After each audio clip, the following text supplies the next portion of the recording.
Hello guys, कैसे हैं आप? उम्मीद करते हैं आप अच्छे हो। दोस्तों, हमारे चैनल को सब्सक्राइब नहीं किया है तो इस तरीके से हमारे चैनल को जाकर सब्सक्राइब कर देना और बेल घंटी को दबा देना।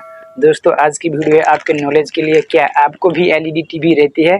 तो आप एलईडी टीवी में यहाँ पर देख सकते हो, हमें HDMI केबल मार्केट से खरीद के लाया है।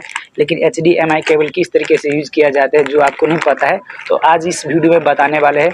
जो आप सब वीडियो को शुरू से लेकर लास्ट तक जरूर देखते रहे, तो किस तरीके से HDMI केबल को यूज़ करते हैं। हमारे पास देख सकते हो हमारा एलईडी टीवी है और एलईडी टीवी के साथ हमने HDMI केबल को कनेक्ट करके दिखा देते हैं।